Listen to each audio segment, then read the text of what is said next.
नमस्कार, अस्सलाम वालेकुम, सत श्री अकाल, जय झूलेलाल। मैं हूं जी प्रेम मटलानी और आप देख रहे हैं हालात हाजरा का प्रोग्राम। हकीकत ये है, इब्तदा में आपसे दरख्वास्त है, चैनल ज़रूर सब्सक्राइब करें।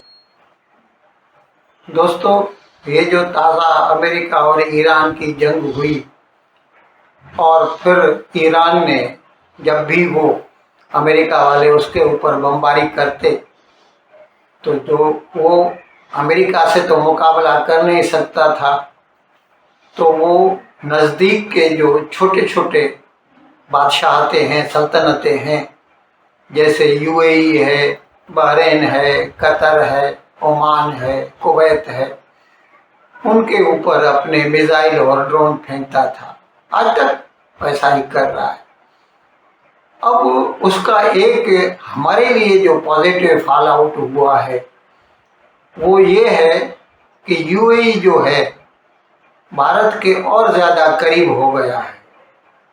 ख़ास तौर पर देखने में आया कि पाकिस्तान की सरकार, पाकिस्तान की आवाम, उन्होंने ईरान का साथ दिया और यूएई के ख़िलाफ़ हो गए।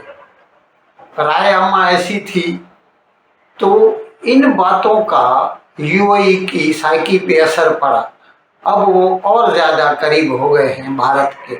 ऐसा नहीं है कि पहले नहीं थे, पहले भी थे। खैर, मैं वो आगे बताऊंगा। अब आज की खबर का जो है मेरा वो ये है कि वहाँ की एक कंपनी है, इंटरनेशनल होल्डिंग कंपनी IHC, वो भारत का जो अदानी ग्रुप है ना, उसके साथ मिलकर ओडिशा में एल्यूमिनियम का एक कारखाना लगा रहे हैं। और छोटा मोटा नहीं है, $11.5 बिलियन की उसमें सरमायाकारी होगी। आप सोचिए, तकरीबन 1,10,000 करोड़ रुपए की सरमायाकारी से ये कारखाना लगेगा और इसमें 70,000 एकड़ पर ये मुहित होगा ये कारखाना, और 53,000 लोगों को ये नौकरी देगा। आप खुद सोचिए कितना बड़ा मैमोथ कारखाना। है 2-3 साल तो लग जाएंगे, लेकिन काम शुरू हो चुका है। और इसकी जो कैपेसिटी है वो ये है कि 4 मिलियन टन जो है एल्यूमिना बनाएगा और 1 मिलियन टन जो है, और 2 मिलियन टन जो है सीमेंटर, 1 मिलियन टन जो है साबुत एल्यूमिनियम, इसका कैपेसिटी होगा पर एनम का। और ये अपने साथ जो है 4,000 मेगावाट यानी 4 गीगावाट, आप समझे, 4 गीगावाट बिजली भी बनाएगा इसके साथ साथ। तो ये बहुत बड़ा प्रोजेक्ट है जिससे मुल्क की एल्यूमिनियम की कैपेसिटी बढ़ेगी। अभी वैसे मैं आपको बताऊं, इस वक्त भारत की टोटल कैपेसिटी एल्यूमिनियम बनाने की 4 मिलियन टन पर एनम है, 4.5 मिलियन। और इस वक्त भारत में 2 बड़े उसके खिलाड़ी हैं। सबसे बड़ा तो हिंदाल्को है, यानी आदित्य बिरला ग्रुप, कुमार मंगलम बिरला। दूसरे नंबर पे वेदांता, अनिल अग्रवाल की कंपनी है। अब ये उनकी बादशाही को चैलेंज करने जा रहा है और उनकी टोटल कैपेसिटी के आधा ये बनाएगा। और आगे चल के, क्योंकि इसके पास भी डीप पॉकेट्स होंगे, यूएई की बड़ी कंपनी इसकी भागीदार, दोनों की 50-50 पार्टनरशिप है इसमें। तो ये अलग बात है कि मैनेजमेंट अदानी के हाथ में रहेगी, पैसा उनका होगा लेकिन मैनेजमेंट अदानी के हाथ में रहेगी, लेकिन पार्टनरशिप 50-50 है।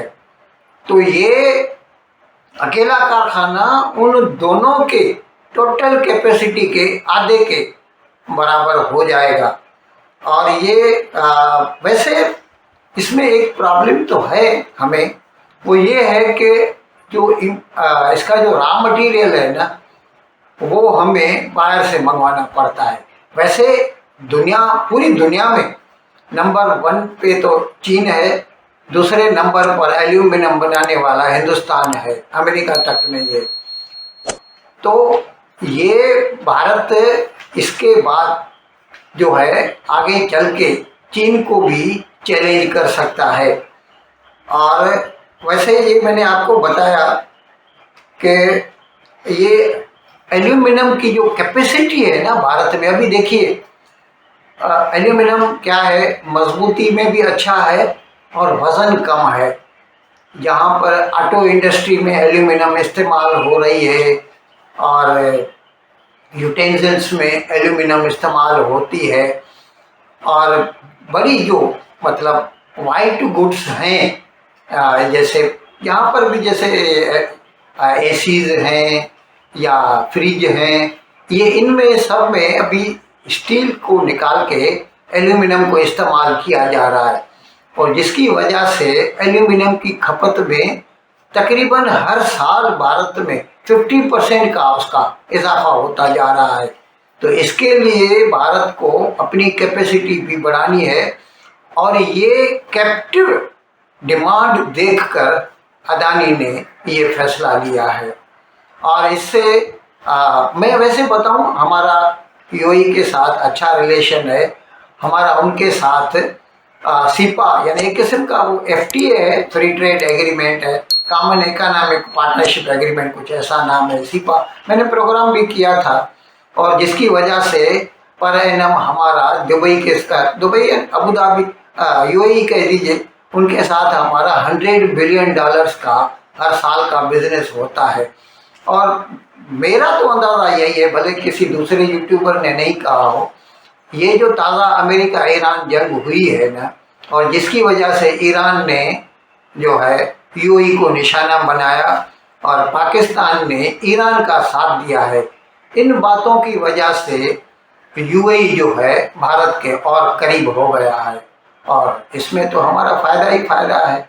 हम वैसे भी कोई साइड नहीं लेते, और ख़ास तौर पर जहाँ से हमें कमाई होती है, आपको मालूम है हकीकत में तो पाकिस्तान बेवकूफ़ है, उनके पास भी सबसे ज़्यादा रेमिटेंसेस जो है ना वो मिडिल ईस्ट से आते हैं, और उसको नहीं चाहिए था कि वो ईरान का साथ देता, लेकिन क्या करें, उनके पास तो इस्लाम है, इसीलिए वो लोग ईरान का साथ दिया उन्होंने और यूएई के ख़िलाफ़ हो गए, जिसकी वजह से ये भी मैंने प्रोग्राम किया था कि किस तरह यूएई ने पाकिस्तानियों के वीज़ा कैंसिल कर दिए हैं और उनको डिपोर्ट करने का फैसला किया, और बहुत सारे कर चुके हैं उनको। इन अल्फाज के साथ आज का प्रोग्राम ख़त्म करने की आपसे इजाज़त चाहता हूँ, लेकिन विदाई लेने से पहले एक मरतबा फिर आपसे मेरी दरख्वास्त है कि जिस किसी साहब या साहिबा ने अब तक हमारे इस चैनल को सब्सक्राइब नहीं किया, अगर करम इसको जल्द से जल्द सब्सक्राइब करें, प्रोग्राम को लाइक करें, शेयर करें, और घंटी का बटन दबाना ना भूलें। बहुत बहुत शुक्रिया। खुदा हाफिज़।